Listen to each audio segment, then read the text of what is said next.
Bonjour, bonjour et bienvenue dans ce parcours des 7 clés pour mettre en place un changement durable. Et aujourd'hui, on va aller voir la clé numéro 5 qui est la clé de la persévérance pour dépasser l'essoufflement classique qui va arriver après quelques jours et après quelques semaines. Donc voilà, on a vu comment bien démarrer dans les premières clés. On a vu également à la 4e clé comment accueillir la procrastination. Et tout ça mis bout à bout fait que quand même, il y a quand même une clé qui est la persévérance. Il ne s'agit pas non plus de... c'est pas parce qu'on accueille la procrastination qu'on se met à plus rien faire. Il y a quand même quelques petits outils, quelques astuces qui vont aider à maintenir les efforts. Donc voilà, donc comme je disais, au démarrage, c'est très classique, on a beaucoup d'énergie, on a beaucoup d'enthousiasme, on a beaucoup de volonté, et c'est normal que ça se passe raisonnablement bien. Si en plus on a bien géré notre petit pas et tout, et qu'il est vraiment petit, la totalité de la volonté est vraiment mise au service d'ancrer l'habitude, et donc ça consomme assez peu, et l'habitude peut vraiment se mettre en place. Sauf que quand même, au bout d'un moment, l'habitude se met en place, et il s'agit de maintenir les efforts et d'augmenter un peu la taille des petits pas, augmenter la taille des efforts. Donc c'est là que, en général, c'est difficile, et donc on se retrouve essoufflé. Donc l'essoufflement typique, c'est ne plus réussir à faire ce qu'on avait décidé de faire, ou ne plus réussir à le faire en pleine conscience et se mettre à bâcler un peu, à moins bien faire, ou à faire moins longtemps, ou à gruger un peu avec soi-même. Genre on avait dit qu'on faisait... on est au stade où on est en train de faire 20 minutes de marche ou de jogging, et puis on observe qu'on est en train finalement de faire plus que 15 minutes ou 10 minutes. Il y a quelque chose qui se fatigue en fait, où on le fait plus qu'un jour sur deux, quelque chose comme ça. Donc voilà, la persévérance, c'est quelque chose qui coûte en fait. Donc là, on est au stade où on a installé normalement une habitude, et il faut quand même consommer un peu de la volonté, et donc fournir des efforts réels pour persévérer et pour s'en sortir.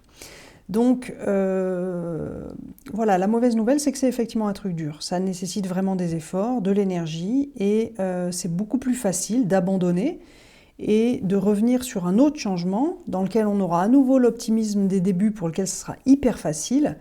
C'est beaucoup plus facile donc d'abandonner, de retourner à quelque chose où on est à nouveau frais et enthousiaste, plutôt que de rester dans le dur d'un truc où éventuellement il y a un truc de nous qui commence un peu à s'ennuyer, à trouver ça long, à trouver que c'est difficile, à se demander si vraiment c'est ça qu'on veut, etc., quoi. Donc voilà, donc avoir en conscience que ça nécessite effectivement des efforts, et donc du courage, de la force, tout un tas de trucs. Et donc prendre soin de soi de cette manière-là, en fait, être au courant que ça demande des efforts, quoi. Bon, alors voilà, donc la mauvaise nouvelle, c'est que ça demande vraiment des efforts, et la deuxième mauvaise nouvelle, un peu, c'est qu'il n'y a pas 1000 façons d'obtenir des résultats quand même, c'est qu'il faut persévérer, en fait. C'est un peu la différence, on voit souvent la différence entre les gens qui accomplissent quelque chose réellement, qui vont vraiment... produire des choses vraiment chouettes, sont des gens qui persévèrent, qui persistent, qui font les efforts, qui traversent les difficultés, etc. Et c'est un peu la seule façon d'obtenir les résultats. Donc c'est un peu à double tranchant. À la fois, c'est la mauvaise nouvelle parce qu'il n'y a pas 1000 autres solutions que faire les efforts et puis y aller. Et puis c'est aussi une bonne nouvelle, c'est-à-dire que si vraiment on fait les efforts, si vraiment on y va, on persiste, on persévère, on se relève dans les difficultés, eh ben il y a vraiment des résultats. C'est-à-dire que c'est dans les deux sens, quoi, hein. Les efforts finissent par produire quelque chose, ça paye toujours, quoi. Donc la difficulté, c'est vraiment de poursuivre jusqu'au bout et pas abandonner 5 minutes avant le miracle, comme on dit, hein. Voilà, donc, et puis aussi, une autre chose à souligner, c'est que c'est pas une fatalité non plus d'abandonner, hein. Ça veut pas dire qu'il faut persévérer à tout prix et puis se mettre à s'acharner au lieu de... peut-être que c'est une bonne chose par moment de faire demi-tour et tout ça. Donc on verra ça dans d'autres clés, cette question-là, mais voilà, ayez en tête que c'est pas non plus persévérer à tout prix, il faut trouver un bon dosage entre la persévérance et l'acharnement. Donc vous aurez des indices, vous avez déjà des indices dans la clé numéro 4 sur la procrastination, qui est un bon signal. Quand l'essoufflement devient vraiment un blocage, c'est peut-être qu'il y a quelque chose qu'il faut aller écouter d'abord. Et puis on verra des indices aussi dans la clé numéro 6 sur distinguer la persévérance et l'acharnement. Bref, mais pour ce qui nous concerne ici, on va regarder comment soutenir la persévérance et comment arriver à maintenir les efforts et comment arriver essentiellement à se recharger en énergie, recharger en volonté, se ressourcer essentiellement. Donc quelque chose qui va aider pour soutenir la persévérance en termes de ressourcement, ça va être nourrir à nouveau notre intention initiale. Donc se souvenir de son intention initiale, donc peut-être on l'a écrit quelque part, c'est pas mal de la relire régulièrement, peut-être tous les jours, ça fait peut-être beaucoup, mais peut-être 2-3 fois par semaine ou une fois par semaine, à vous de voir ce qui est utile, mais c'est vraiment très au service, quoi. Moi, je vois que visualiser un petit peu tous les jours, c'est quelque chose qui va me soutenir de pourquoi je suis en train de faire ces efforts. Ah oui, je me souviens, j'ai mon pourquoi, j'ai ma vision, j'ai mes objectifs et tout ça.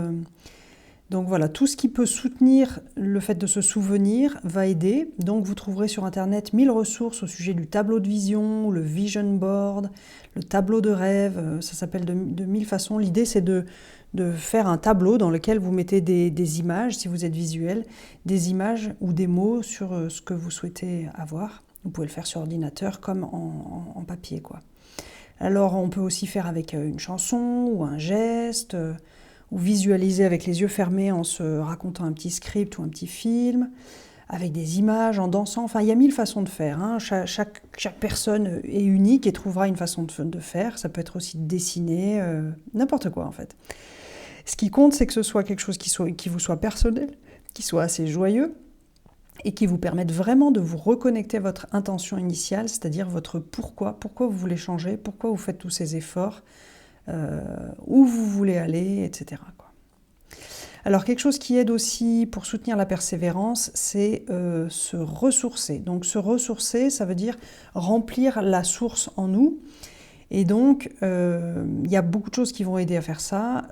Ça va être la méditation, par exemple, ou passer du temps dans la nature, ou se nourrir de lectures inspirantes, ou se nourrir de culture, d'art, de choses comme ça, ou passer du temps avec rien.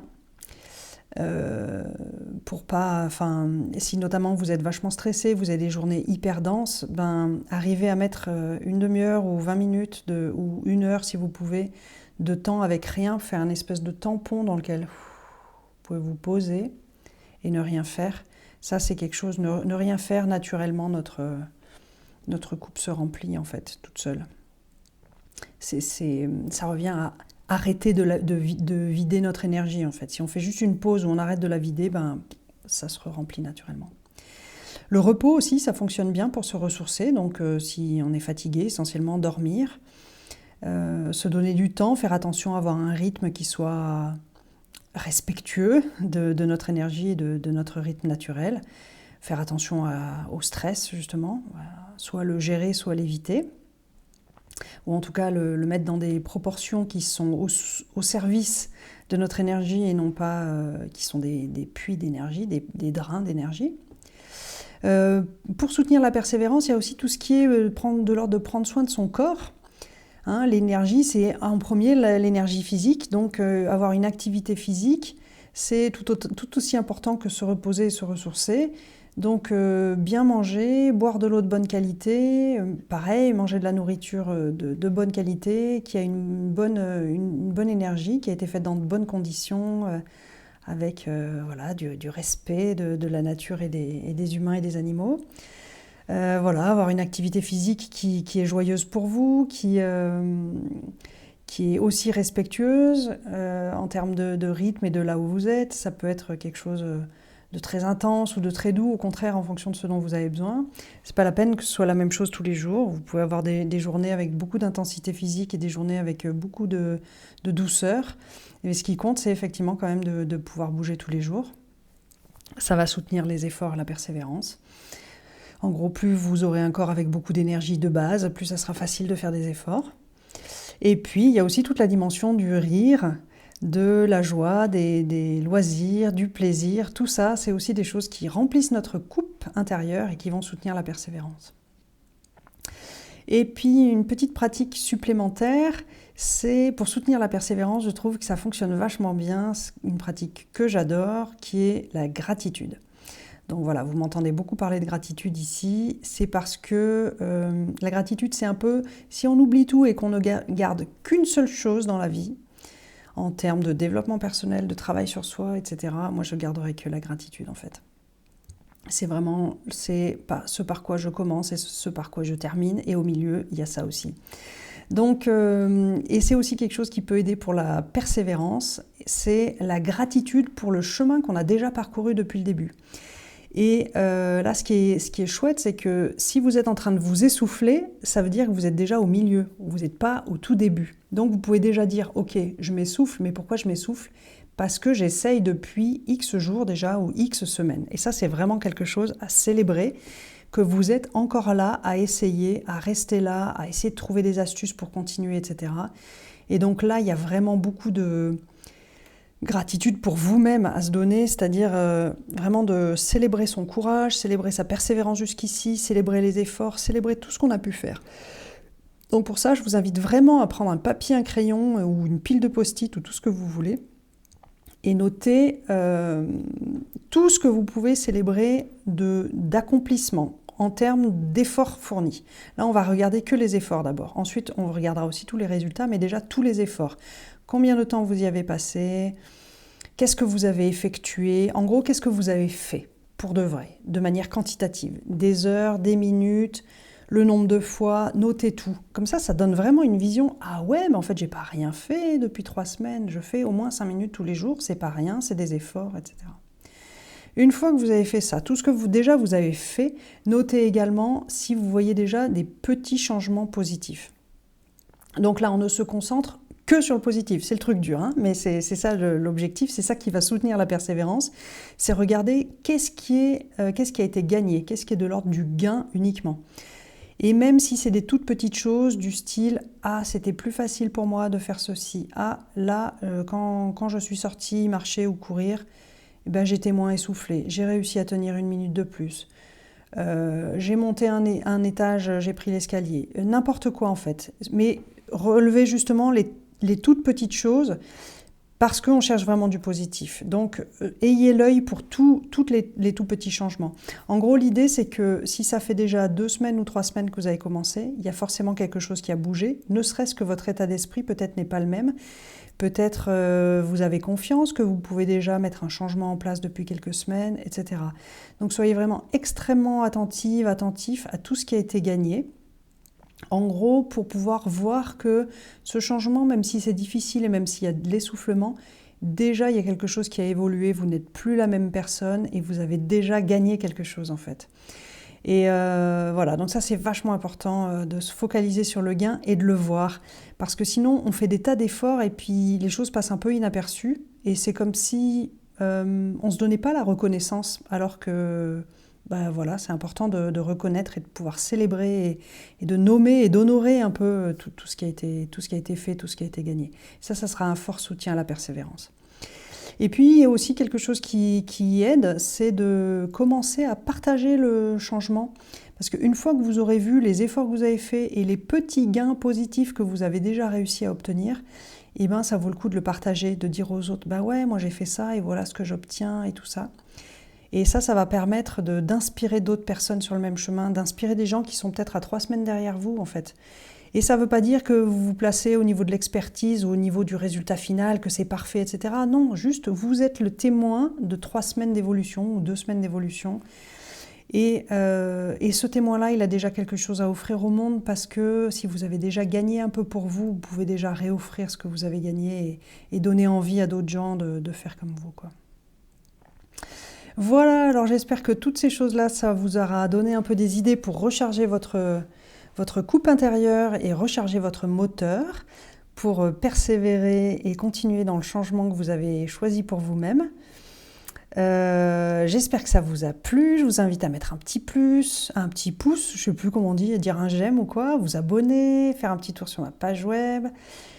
Si besoin, je vous rappelle que ce parcours des 7 clés est issu de mon livre « Libre d'être soi-même » aux éditions Idéo, qui peut se commander en librairie ou en ligne, etc.